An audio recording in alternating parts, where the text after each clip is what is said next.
Ella creía que se trataba solo de una choza inclinada, olvidada en la colina, hasta que presionó la pared y escuchó aquel eco surgiendo de la roca. En ese momento, la herencia dejó de parecer desamparo y comenzó a resonar como un mensaje. Antes de proseguir con esta narrativa, quisiera solicitarle algo sinceramente. Si aún no está suscrito al canal, haga su suscripción ahora. Ese gesto sencillo colabora para que este trabajo perdure y alcance estas narrativas a más individuos que también necesitan escuchar. Gratitud por seguir con nosotros. Desde que el esposo falleció, Lucía venía existiendo de prestado. Primero en la residencia de la cuñada, después en un cuarto al fondo del garaje del primo. Nada agresivo, pero tampoco nada definitivo. Cuando la repartición finalmente concluyó, lo único registrado a su nombre fue una choza vieja entre las rocas de la colina, una edificación torcida distante de la urbe que el propio esposo había utilizado años atrás para reposo en las épocas de cosecha. No era la herencia cómoda, era la alternativa de existencia. El poblado más cercano, Rocha Clara, quedaba a unos 40 minutos por el camino de barro. Poseía una tiendita, una capilla pequeña, una farmacia modesta y una feria los domingos, donde Lucía comprendía que lograría cambiar trabajos por alimentación. El agua, ella ya sabía, provenía de un ojo de agua cercano a la choza. La energía eléctrica no llegaba allí. La luz sería lamparina, linternas y paciencia. Cuando llegó al lugar por primera vez, el corazón se le apretó. La choza parecía más pequeña de lo que recordaba. Madera doblada, techo bajo, roca aflorando en los laterales, como si la propia colina se hubiera tragado la mitad de la edificación, pero el aire era limpio, el silencio diferente y desde allí se veía todo el valle. Lucía no romantizó la situación. Comprendía que sería difícil. En los primeros días, la rutina fue práctica: limpiar, quitar telarañas, reforzar grietas, organizar un rincón para dormir. Trajo pocas cosas: ropa, una olla, un colchón fino, documentos.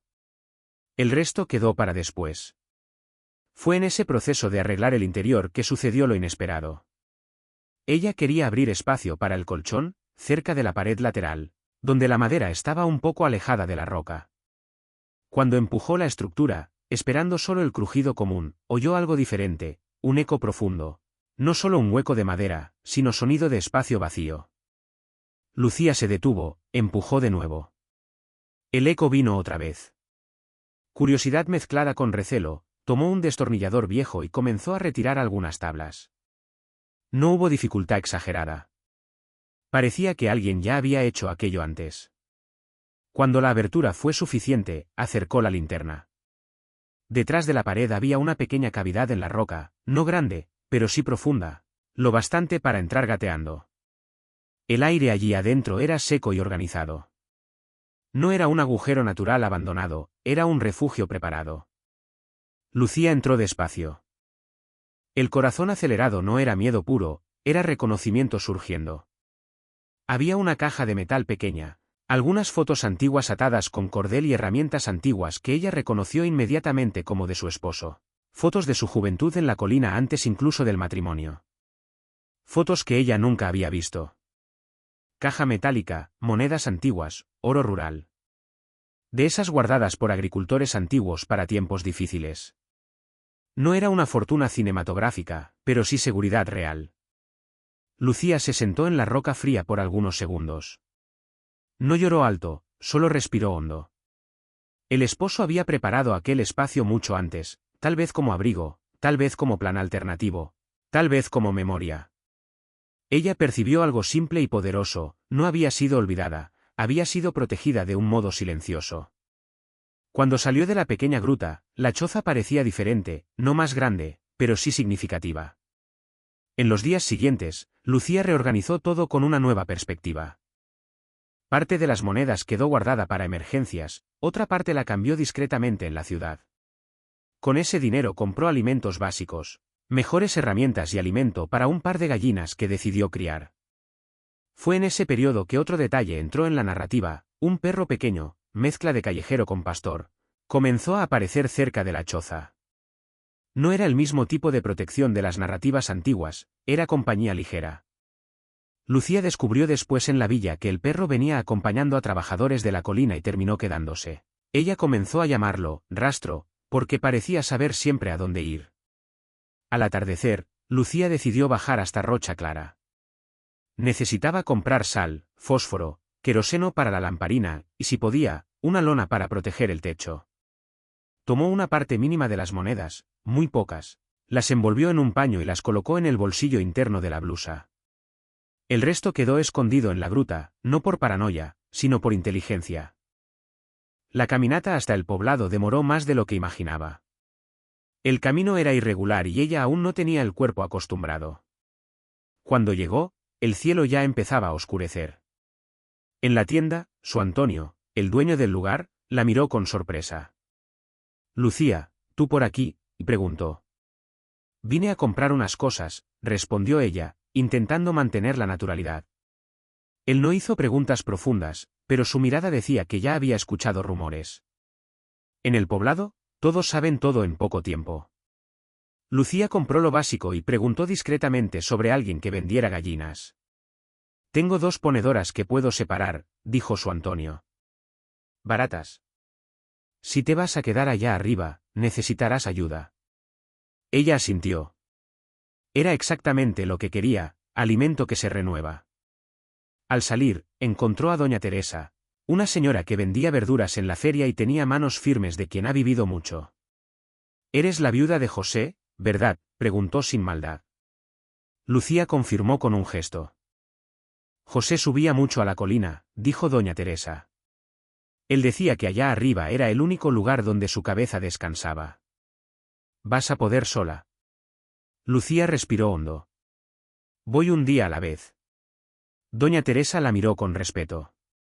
«Si necesitas cambiar algo, ayudas aquí y yo te doy comida. Nadie sobrevive solo en la colina». Lucía agradeció de un modo que casi se convirtió en llanto, pero se contuvo. No quería drama, quería firmeza. En el camino de vuelta, ya casi de noche, percibió al perro siguiendo de lejos, no muy cerca, pero presente. Se detuvo y giró un poco la cabeza. «¿Viniste conmigo?». El perro se detuvo también y se quedó mirando. Cuando llegaron a la choza, se acercó lo suficiente para beber agua del recipiente que Lucía puso afuera. Luego se acostó cerca de la puerta, como si ese fuera el acuerdo. Esa noche, Lucía no se sintió segura porque había encontrado monedas, se sintió segura porque, por primera vez en meses, había algo allí que no era solo recuerdo, sino vida. Había intercambio con el pueblo, agua garantizada y un animal que, aunque desconfiado, eligió quedarse cerca. En el fondo, una pregunta comenzó a crecer: si su esposo había escondido aquel refugio, ¿qué más habría dejado preparado sin que ella lo supiera? Apagó la lamparina y se acostó. Afuera, el viento golpeaba la colina. El perro hizo un sonido bajo como alerta y luego se quedó en silencio. Lucía cerró los ojos con la sensación de que aquella choza inclinada no era el fin del camino, sino el comienzo de un secreto aún por revelar. A la mañana siguiente, Lucía despertó con un ruido leve afuera. No era el viento ni una gallina, era el perro. No ladró, solo se levantó cuando percibió movimiento dentro de la casa. Cuando ella abrió la puerta, él ya estaba sentado, atento, como si hubiera pasado la noche allí por elección y no por azar. Ella puso agua fresca, separó un resto de comida sencilla y observó sin prisa. El perro ya no mantenía la misma distancia. Lucía comprendió que la confianza se construye en silencio, no con gestos bruscos. «Si te vas a quedar por aquí, necesitas un nombre», se dijo a sí misma. Pensó unos segundos: «Rastro, porque apareciste en el camino». El perro no reaccionó de forma especial, pero el nombre encajó y eso bastaba. La rutina comenzó a tomar forma.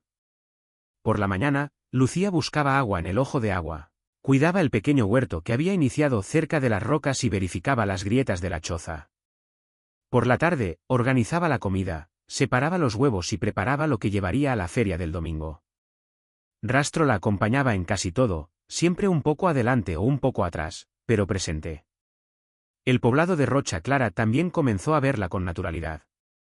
Su Antonio le avisaba cuando llegaba queroseno nuevo.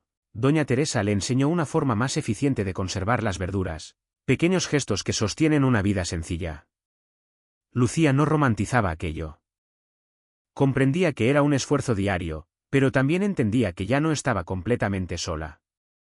Aún así, la gruta seguía llamando su atención, no por el oro, sino por las señales de su esposo. Una tarde, resolvió observar con más cuidado. Entró en la cavidad con la linterna firme y notó marcas en la roca que no había visto antes. Riscos discretos, tal vez hechos con una herramienta. No eran dibujos elaborados, pero parecían indicar fechas o direcciones. Cerca de la caja metálica, había también un pedazo de tela doblado que no había abierto antes. Dentro encontró un cuaderno pequeño. Las páginas estaban gastadas, pero legibles. Eran anotaciones de su esposo, clima, épocas de siembra, caminos seguros y puntos de agua. Era material de supervivencia, una planificación silenciosa. Lucía se sentó en la roca y leyó despacio. No lloró, sintió continuidad, como si él hubiera dejado instrucciones sin llamarlas así. Una nota llamó su atención: si algún día necesitas quedarte, la vereda del lado norte es más segura. El ojo de agua no se seca y el silencio de aquí protege. Cerró el cuaderno con cuidado. No necesitaba entenderlo todo en ese momento, bastaba saber que había orientación allí.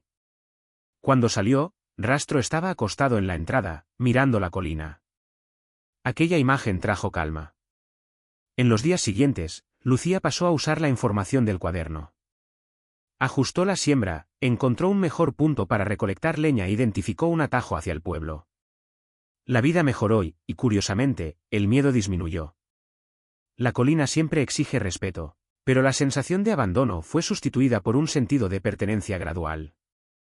Sentada en la veranda, mirando el valle oscurecer, Lucía comprendió que aquel lugar no había sido construido para esconder, sino para sostener. Ya no era una herencia indeseada, era su elección. La choza entre las rocas ya no parecía una improvisación. Ella reforzó el techo con la ayuda de Carlos una tarde de viento fuerte. Ajustó la puerta para evitar la entrada del frío y organizó mejor el pequeño huerto usando las orientaciones del cuaderno que su esposo había dejado. Con cada tarea concluida, la sensación de vulnerabilidad disminuía un poco. Rastro seguía presente en todo, no ladraba por tonterías ni avanzaba sin motivo, solo observaba. Cuando Lucía salía temprano a buscar agua o a caminar hacia Rocha Clara, él iba junto a ella en el retorno. Muchas veces, el perro caminaba unos metros por delante, como si reconociera el camino mejor que ella. Esa compañía silenciosa redujo miedos que antes eran constantes, especialmente durante la noche. La villa también comenzó a verla de forma diferente. Doña Teresa ya le guardaba semillas cuando encontraba una buena variedad y su Antonio le avisaba sobre la llegada de suministros, pequeños gestos que no nacían de la lástima, sino de la convivencia. Lucía comenzó a vender huevos regularmente y algunas verduras. No generaba una gran ganancia, pero garantizaba la continuidad sin depender solo de las monedas escondidas en la gruta. Aún así, la curiosidad sobre el pasado de su esposo en la colina continuaba creciendo. Las anotaciones en el cuaderno eran prácticas, pero dejaban lagunas. Ciertos símbolos marcados en las rocas cercanas a la choza comenzaron a llamar su atención. No parecían aleatorios, sino rutas antiguas, tal vez usadas por trabajadores de la región o por el propio esposo cuando necesitaba refugio. Una mañana, Lucía decidió seguir uno de esos senderos indicados. No se alejó demasiado, solo lo suficiente para entender mejor el terreno. Rastro la acompañó atento, parando siempre que ella disminuía el paso. El sendero llevaba a un área más abierta de la colina, donde el viento circulaba mejor y la vista del valle era completa. Allí percibió otro detalle: restos antiguos de cercas y señales de cultivos antiguos, posiblemente de la juventud de su esposo. Aquello trajo una mezcla de nostalgia y tranquilidad. Al volver, encontró a Carlos nuevamente cargando herramientas. Conversaron un poco y él comentó algo que se quedó grabado en su mente. José siempre decía que la colina nos enseñaba a mantenernos firmes sin hacer ruido. Lucía sonrió levemente. Era exactamente la sensación que venía creciendo dentro de ella. La rutina práctica siguió firme: agua garantizada por el ojo de agua, alimento del huerto y de los intercambios, e iluminación sencilla con lamparina y una batería solar improvisada. Una noche, sentada afuera con Rastro acostado a su lado y el sonido distante de los insectos llenando el aire, Lucía percibió algo que antes parecía imposible, ya no estaba en modo de supervivencia inmediata. Estaba viviendo. No había lujo ni certeza absoluta sobre el futuro, pero había una paz creciente. El recuerdo de su esposo ya no venía solo con peso, venía con una sensación de continuidad, como si él hubiera dejado no solo recursos, sino una dirección clara. Ella acarició el pelaje de Rastro. Observó las luces distantes del poblado y entendió que la choza entre las rocas no había sido una herencia de abandono, sino una herencia de preparación. Esa comprensión cambió su forma de caminar de allí en adelante. Con el paso de las semanas, Lucía dejó de contar los días como quien espera un rescate. Pasó a contarlos como quien construye. La choza ya no era solo un refugio contra el viento, se había convertido en un punto de referencia. La hortaliza comenzó a dar mejores frutos. El suelo, antes duro, se volvió más suelto con el manejo adecuado. Las gallinas ponían con regularidad y el agua nunca falló. Lucía percibió que su esposo había elegido aquel lugar no por casualidad, sino por conocimiento. La colina era difícil, sí, pero también predecible para quien aprendía a escucharla. Rastro continuaba siendo una presencia constante, a veces se acomodaba dentro de la choza, cerca de la puerta, como quien entiende que vigilar también puede ser descansar. Las monedas de oro permanecieron guardadas casi intactas. Lucía usó solo lo necesario para herramientas, mejores semillas y un refuerzo sencillo en el techo. Cada elección era meditada, no quería que aquella herencia se volviera motivo de prisa o desperdicio. Aquello no era un premio, era una base. En la feria de Rocha Clara, Lucía ya no era presentada como la viuda de José, era solo Lucía, la mujer que traía buenos huevos, la que hacía un trato justo, la que cumplía su palabra. En una tarde clara, Lucía volvió a la gruta una vez más, no para buscar nada, solo para cerrar el espacio con cuidado, reforzando la madera y protegiendo la abertura de la humedad. Antes de salir, pasó la mano por la roca fría y se quedó allí algunos segundos, no en despedida, sino en agradecimiento.